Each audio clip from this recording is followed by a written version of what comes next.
Good morning once again from the Fredericktown Homestead. I took this amount, a handful or an armload of slats out of this pile over here. These are green, these are 19%. These are pretty heavy moisture still. But I think that's okay. I think it's okay that they're still green. I edged them all, both sides, and so they were, took off just enough, so just the minimum amount I could to get them all edged all four sides. And I wasn't too awful picky, but I did plane both sides. You see this side I missed a little bit right there. You see the saw marks? See, I wasn't too awful picky, but I did plane them. And my rule was doing this, that as long as I got one good side, they went into this pile. When they got two good sides, they go into this smaller pile. And I just gave up when I got to doing this, because actually the planer started tripping because whoops, that's not two good size. Got overheated, and because see, when it does this final swipe, it takes the whole width, the whole length, and it takes it down a 32nd. And you get into this white oak like this, and that's quite a job for the old planer. I've got another set of blades. I could switch out the blades, but I think I'm happy with this. And what I was thinking, you know, when you're doing this repetitive chore like this, you get to thinking. So I was thinking those slats and these for uprights, these are all planed here four sides, best I can remember. Let me look. They're planed two sides. The edges aren't done, but I could do up the edges. And make shelves using the slats is it would be a short shelf. It'd be like that wide, something like that. And this tall. And I could use one of them right in by my bed. I got a little place by the window that would just fit that. But all right. The day's getting on, and the sun has dried out the grass. I'm thinking maybe enough that I can get out there and mow. Just doing this, moving back and forth, back and forth, back and forth, back and forth, does wear me out a little bit. Maybe if I just change and go to another job, like mowing the lawn, maybe I'll feel better. These are all rejects. But I'm thinking these rejects, you know, you take a reject like this and you find a nice spot on it, like right here where the white wood is, right there, and you burn a brand into it and you cut an oval, and yeah, this is another reject, but you know, I could see marketing these rejects with a brand on them. See, this one's got a big old split in the end. Not much good for full-length piece, but got a split in both ends actually. But the middle part with a nice handsome brand on it, I think we could market that. See, here's one that had a low spot here in the back of the middle. But if I put a brand right there, bodunk, and cut it right about where my thumb is, I think that would be marketable. And this one's got some amazing grain in it. But because of that amazing grain, the planer wouldn't bring it up perfect. It wouldn't smooth it out. That's why the grain is there, because you've got some knot issues. But, you know, that right there, up to right where my finger is, you got all that that is deluxe, I think. Deluxe wood. Lots of grain issues, lots of grain patterns. That one I can't see anything in, but you know, somebody else might be able to see something in it. And this one, yes, this could take a brand. Now, let me just show you. These started out as a 1/16 over, I'm trying to get my tape measure out. These were a 1/16 over a quarter. Now, if I put the 4-inch right there, 4-inch right there. Boy, it's hard to see it on the camera. But take my ever-loving word for it. Wow. It's still way over a quarter. Is that right? No, I'm not right. No. There's a half. Boy, it's still way over a quarter.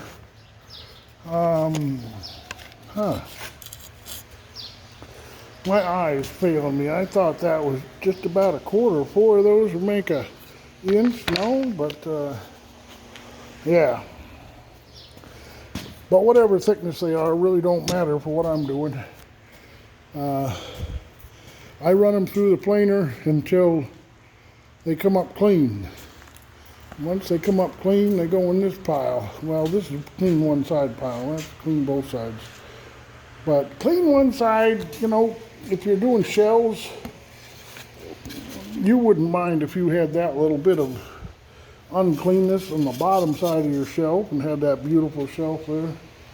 I was thinking my oiling station over there, clean off what's on there and oil all these. They're between 19 and 20%, 19 and 21% moisture in the wood.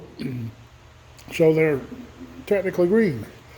But if I oil them, I think they dry slow and even.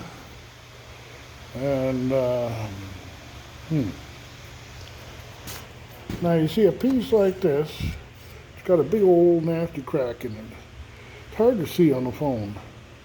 Big old nasty crack, but you got all this above my thumb, almost all this. You got an inch you got to take off on that end. But even a square piece, I've got that jigsaw. What do they call it? I'll show you here. It's over here. I haven't taken it out of the box yet, but I got high hopes for this deal. Scroll saw, variable speed scroll saw. That's what they call it. And I own that. Well, when I buy stuff, I buy it for the Fredericktown Homestead. So the Fredericktown Homestead owns that. And I got high hopes for that. And then also, underneath here, we got this little ticket here. If you want to draw a picture on wood, I think that would, you could sketch your own little doodad on a piece of wood. Yeah. Just making the wood ready for you to make your doodads. Make more shelves. That was my first shelf of this shop. Functional. And this one's better maybe. Still not in use. Might take that one over to the house, I don't know. But they're all nice. You got nice oak here on the top. I might oil it. Because it is green. Might oil it. I don't know. Might go mow the lawn. Yeah. I took 2 pieces out of this pile, used cherry as the stringers across my barrel here, and I have a portable table thinking that when I want to stick this wants to be stuck really, and when I stick it I can just wheel it over there on the wheelbarrow, on the wagon with the flat free tires, and let me see.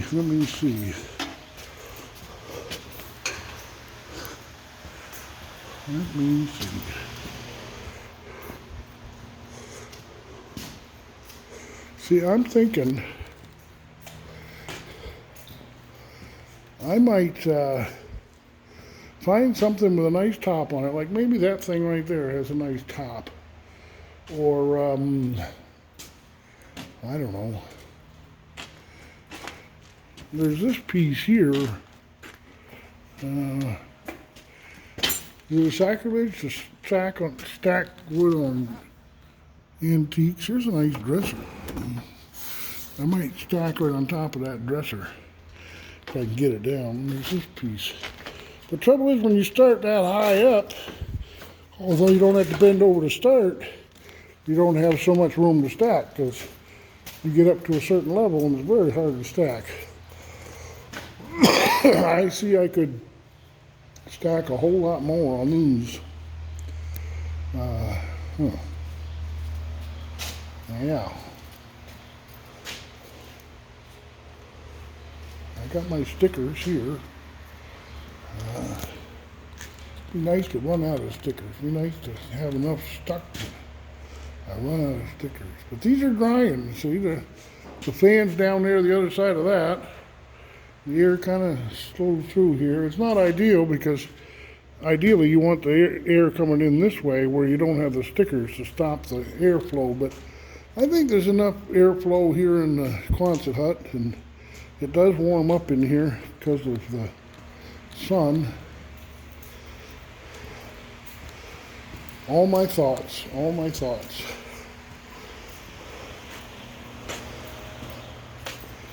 I guess I'm just showing you that I'm getting a little something done, even if it's wrong. I couldn't get a wheelbarrow full of shavings yet. Got a dent in one. I probably have a wheelbarrow if I shoveled up what missed the wheelbarrow on the floor. Probably got a wheelbarrow load. I use this stick of maple underneath, and that's what the pieces slide on. Can't use the deck because the debris in the corners here, see right here, the debris builds up and you can't adjust properly down low. You need a little bit of room, just have room for that debris. There's some debris. Is that the same burr you had in you yesterday? Don't you ever clean yourself up? You ought to get somebody to brush you.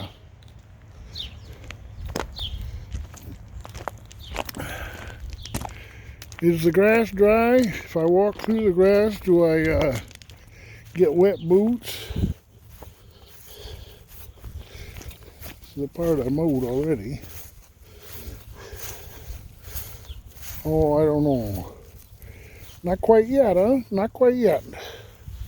Too wet. One thing about having Bear Dog here is, oh my Bear, you tore out several garlics. Thank you very much. And also you brought my dustpan out here. Bear Dog. Oh. You know, one thing I'm noticing about homesteading that is not so much true of just strictly hauling the Amish and not homesteading is you got to bend over a whole lot to homestead. Things get on the floor and you got to bend over and pick them up. Bear Dog brings out your pliers sheath, your shield, and he'll bring out everything he can find. He needs to be locked up with a couple of sheep. That's what he needs.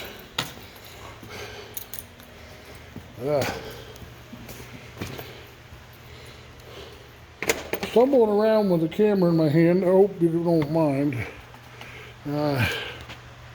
Probably should sign off.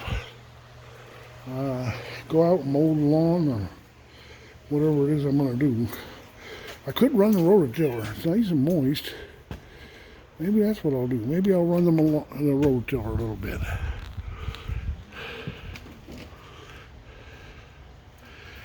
Now isn't that just a scenic picture with that corn crib and that cat?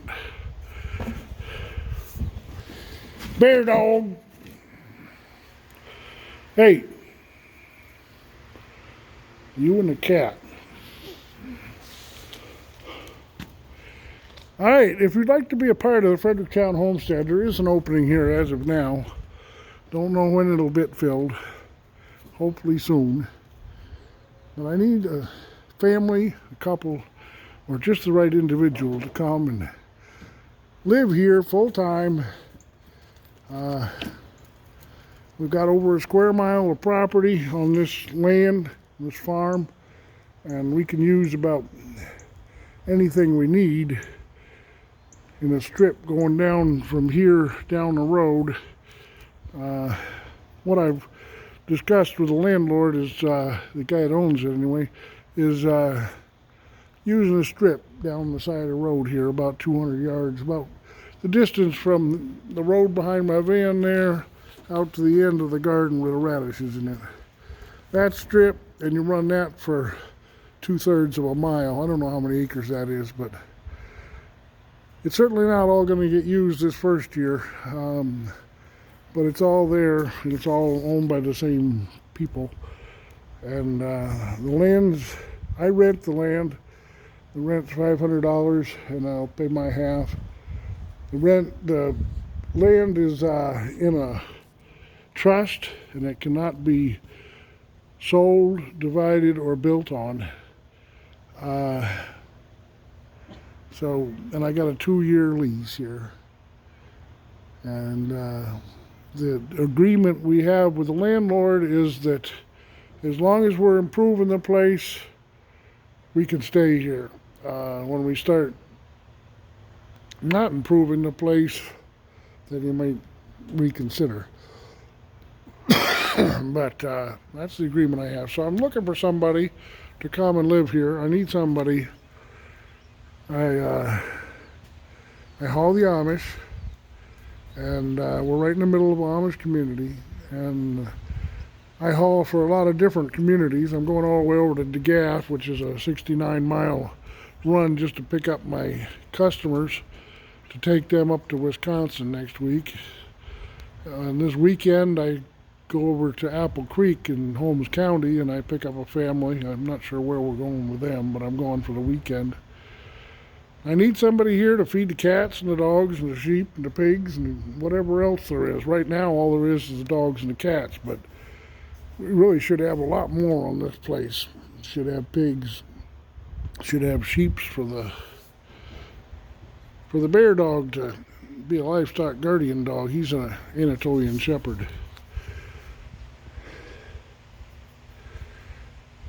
Is there any way you guys could share this video?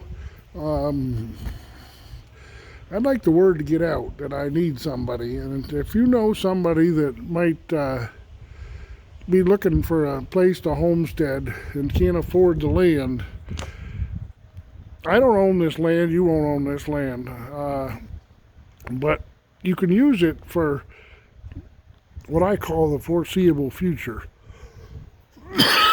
Although I can't see what's going to happen next if I'm going to get the rototiller out of the lawnmower. But if you could forward this to whoever might be interested. I put it up on Facebook on a couple of homesteading channels. Doug and Stacy is probably the premier, and I put it on the pay-per-view Justin Rhodes group, but because that one is a pay-as-you-go sort of group, there aren't so many. I don't get many comments from that group.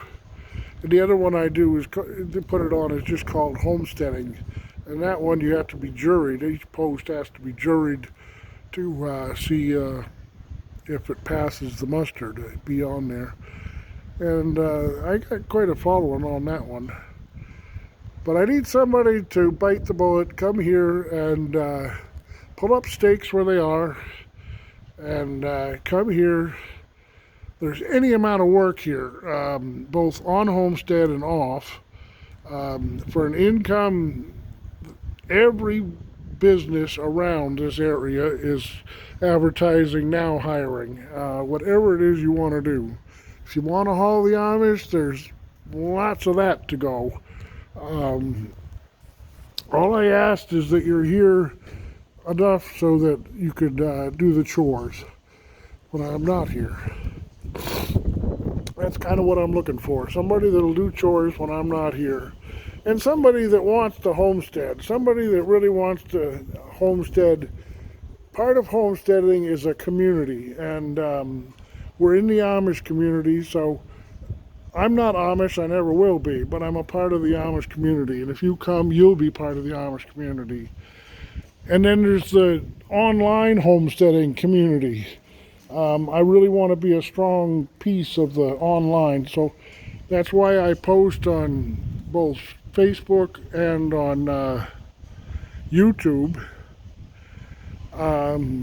I'd like to be a prominent person, prominent channel on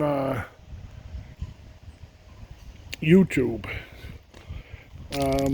I feel like I'm already sort of prominent on Facebook and many homesteading sort of locations on Facebook. But I've committed to posting at least one video a day for 100 days, following in Justin Rhodes' footsteps. I'd like to follow in Arms Family Homestead's footsteps. He left the job as a state trooper down in Oklahoma, and now he's just a full-time YouTuber, and he's making more money than he ever made as a trooper. Buying RVs he doesn't need, and thinking about buying a condo on the Gulf Coast, where he likes to go down in Florida, and just living it up, fishing, buying tractors, getting tractors given to him. Yeah, YouTube can be a great thing for teaching people, sharing what you're doing, and for an income base, and for a part of the community. You can be a part of the community. I don't know if you watch Justin Rhodes or Art and Bree or Sow the Land or Holler Homestead. Those are all, it's a community. They're all down in North Carolina, all those I just mentioned, except for Arms Family Homestead. But I'd like to be a part of the community, that community, and I am a part of this community, but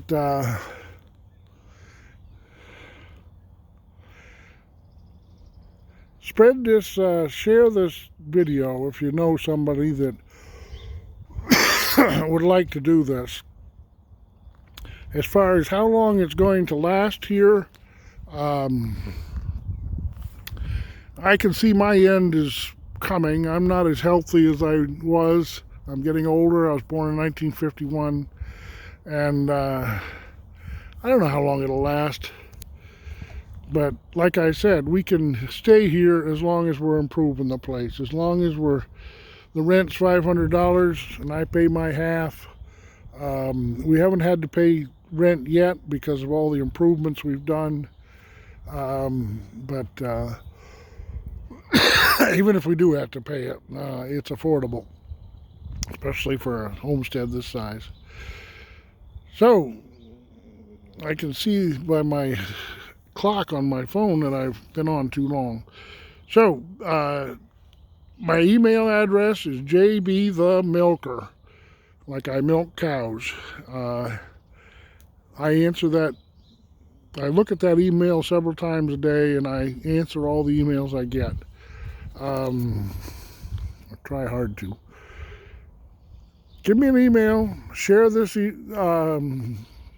this post, this video, and hopefully somebody will come and be here and be a part of this channel, so you'll be watching not only me but somebody else doing homesteading here on the Fredericktown Homestead with Bear, the Anatolian Shepherd. Well, we got an English going by. All right. God bless.